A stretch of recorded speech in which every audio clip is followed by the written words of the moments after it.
നമസ്കാരം, പുതിയൊരു വീഡിയോയിലേക്ക് എല്ലാവർക്കും ഹർദ്ദമായ സ്വാഗതം. അപ്പോൾ വരാൻ പോകുന്ന ഞായറാഴ്ച 8-ാം തീയതി അന്നാണ് ഇന്ത്യ ന്യൂസിലൻഡ് ഫൈനൽ. അറിയാമല്ലോ, എവിടെ? അഹമ്മദാബാദ് നരേന്ദ്രമോദി സ്റ്റേഡിയം. അവിടെയാണ് സൗത്ത് ആഫ്രിക്കയിലുള്ള നമ്മുടെ 8 നിലയിൽ പൊട്ടിയത്. ആ ഒരു പേടിയൊക്കെ അവിടെ ഇരിക്കുന്നുണ്ട്.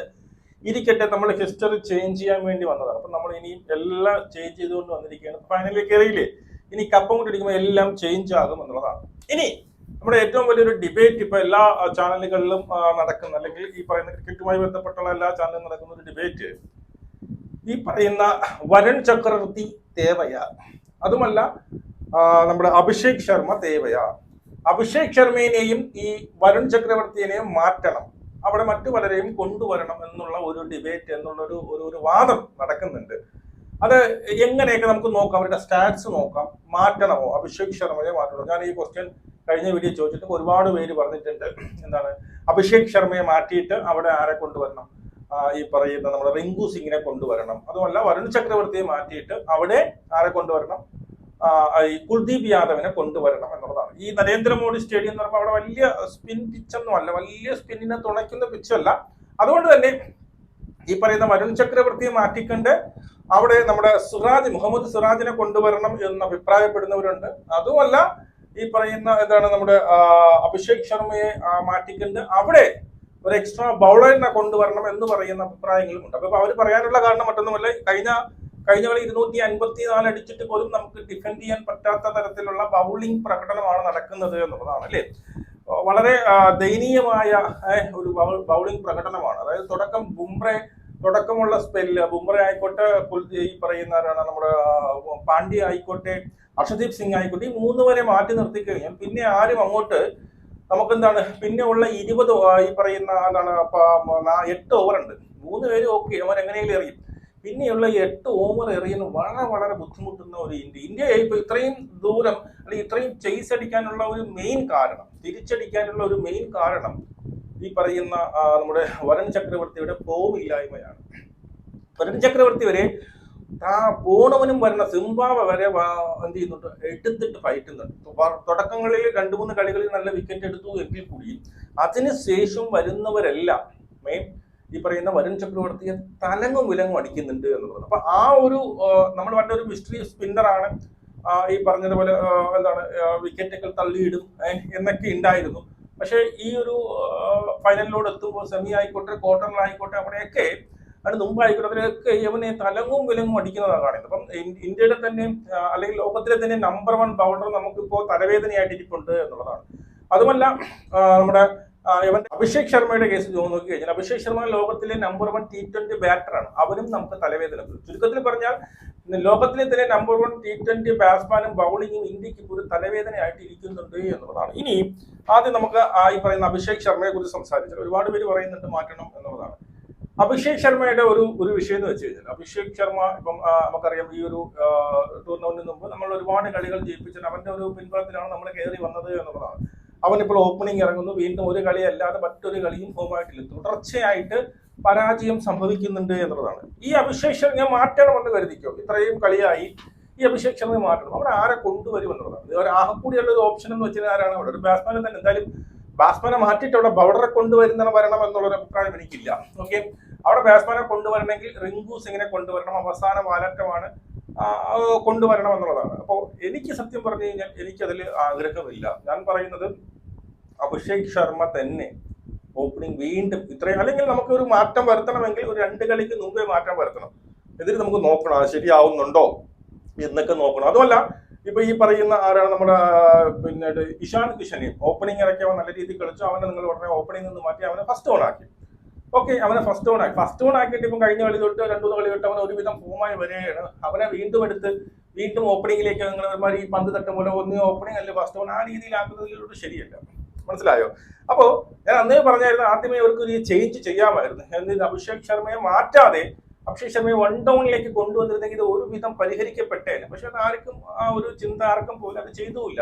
അപ്പൊ ഇനി സത്യം പറഞ്ഞു കഴിഞ്ഞാൽ ഇനി ഉള്ള കളി, ലാസ്റ്റ് ഒരു കളി നമ്മുടെ അഭിഷേക് ശർമ്മയെ തൊട്ട് കളിക്കാതിരിക്കുന്നതായിരിക്കും നല്ലത്. ചിലപ്പോൾ പറയാൻ പറ്റുന്ന നാളെ ഒരാളായിരിക്കും, മനസ്സിലാവും. അപ്പം ചിലപ്പോൾ അഭിഷേക് ശർമ്മയുടെ ബാറ്റിൽ നിന്നായിരിക്കും സെഞ്ചുറി പിറക്കുന്നത് എന്നുള്ളത് നമുക്കറിയാം. ന്യൂസിലൻഡുമായിട്ടുള്ള ആ ഒരു അവസാനത്തെ പരമ്പരയിൽ 1 മാസം കൂടി ആയില്ല, അവിടെയൊക്കെ അഭിഷേക് ശർമ്മ തൂത്തുവാരി അടിച്ചവന്മാരാണ്. അവന്മാരെ നിലം തൊടിയിക്കാതെ പറഞ്ഞ 200 റൺസ് തന്നെ അവർ 12ാമത്തെ ഓവറിൽ ഇന്ത്യ ചേസ് ചെയ്ത് ജയിച്ചത്. അപ്പൊ അതുതന്നെ അഭിഷേക് ശർമ്മ അവർക്കൊരു പേടി സ്വപ്നം തന്നെയാണ്. ഇതുവരെ ഫോമല്ല ഇത്രയും കളി നിങ്ങൾ മാറ്റി നിർത്തിയില്ലല്ലോ. അപ്പൊ ഞാൻ ഈ ഒരു കളിയും കൂടി അവനെ ഇറക്കും.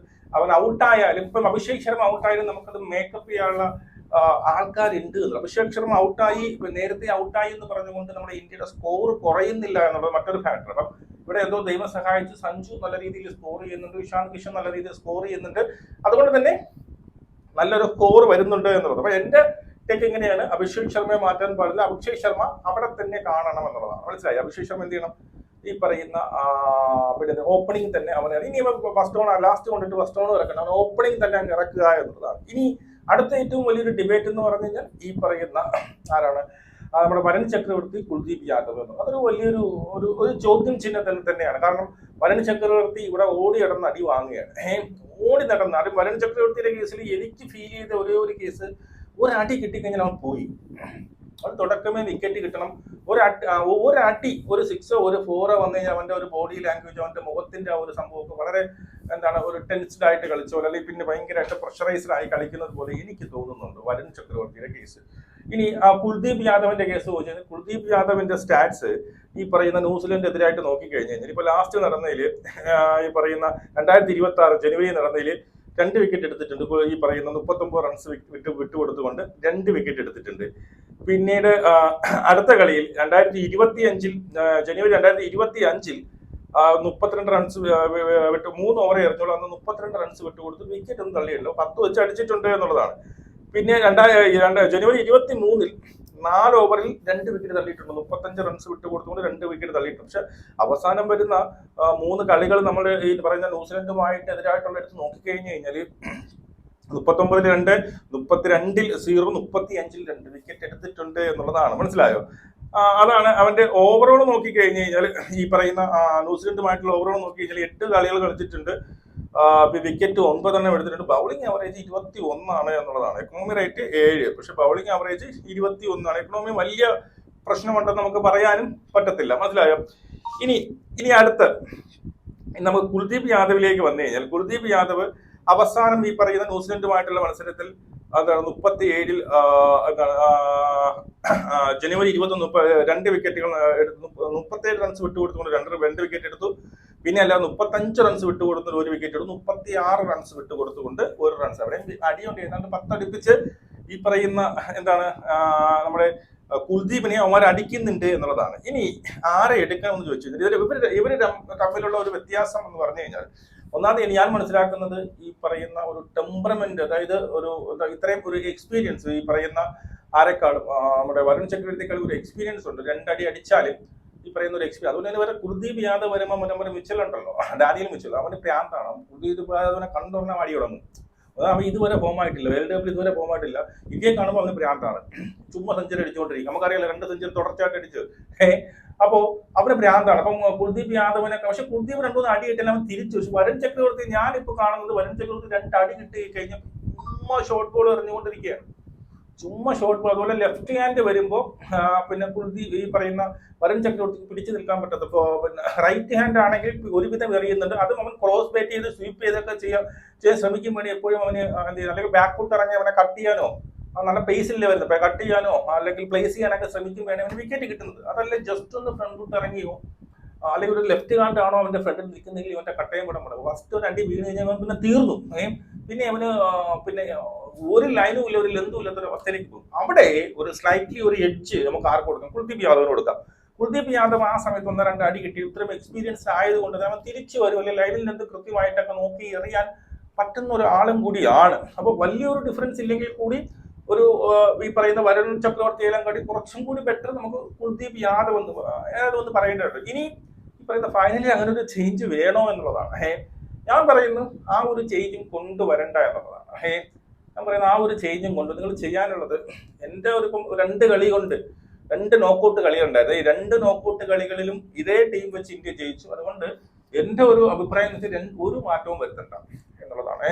അവരവിടെ ഈ പറയുന്ന പിന്നെ വരുൺ ചക്രത്തെ മാറ്റിക്കൊണ്ട് നമ്മുടെ ആരാ മുഹമ്മദ് സിറാജിനെ കൊണ്ട് മുഹമ്മദ് സിറാജ് അടി വാങ്ങിച്ച് അവന് ഓടിയെടുത്ത് അടി വാങ്ങും എന്നുള്ളതാണ്. പക്ഷെ അപ്പോഴത്തേക്ക് ഒരു ബാറ്റ്സ്മാൻ പോകുന്നു, അല്ല ഒരു ബൗളർ, പിന്നെ ഒരു സ്പിന്നർ മാത്രം കൊണ്ടുവന്ന് നമുക്ക് കളിക്കാനും പറ്റത്തില്ല. ആ കൂടെ ഉള്ളത് ആരാണ് ഈ പറയും. അല്ലാന്നുണ്ടെങ്കിൽ നമ്മൾ ഈ അഭിഷേക് ശർമ്മയെ കൊണ്ട്, അഭിഷേക് ശർമ്മ ഒരുവിധം എറിയുന്നത് എന്തുകൊണ്ട് അവനെ ഒന്ന് രണ്ട് ബൗളിംഗ് ഒക്കെ കൊടുത്ത് ഒരു കോൺഫിഡൻസ് ഒക്കെ കൊണ്ടുവരാനൊക്കെ ശ്രമിക്കണമായിരുന്നു. സ്ലോ ബോളാണ് അല്ലേ, അപ്പോൾ അതിലൊക്കെ വിക്കറ്റ് കിട്ടാൻ അവനെ അതിലെങ്കിലും ഒരു കോൺഫിഡൻസ് ലെവലിലേക്ക് കൂട്ടിക്കൊണ്ടുവരാൻ ശ്രമിക്കും. അപ്പൊ എന്തായാലും എന്റെ ഒരു അഭിപ്രായത്തിലാണ് നോ ചേഞ്ച്, ഒരു ചേഞ്ച് നിങ്ങൾ വരുത്തരുത്. എന്തായിരുന്നോ പ്ലേയിങ് 11 അത് തന്നെ ഫൈനലിലേക്ക് കൊണ്ടുവരിക, ജയിച്ച് സുഖമായിട്ട് വരിക. ഫിന്നലാറിനെ എന്ത് ചെയ്യുക, തുടക്കം ഒന്ന് പിടിച്ചു കെട്ടുക എന്നുള്ളതാണ്. 10-30 റൺസ് അടിക്കുമ്പോൾ അവന്റെ വിക്കറ്റ് എടുത്ത് കഴിഞ്ഞാൽ പിന്നെ അവന് തീർന്നു, വല്ലാട്ടൊന്നും അടിക്കുക. പിന്നെ ഡാനിയൽ മിച്ചൽ ഇന്ത്യനെ കാണുമ്പോൾ അവന് ഭ്രാന്താണ്, അവനെ കൂടി നിങ്ങൾ നോക്കിക്കണം. അവൻ ഇന്ത്യക്കകത്ത് പിന്നെ പോകാൻ വേണ്ടി ഇരിക്കുകയാണ്. ഇത്രയേ ഉള്ളൂ. നിങ്ങളുടെ അഭിപ്രായം മസ്റ്റായി കമന്റ് ചെയ്ത് നമുക്ക് വീണ്ടും കാണാം. ജയ് ഹിന്ദ്.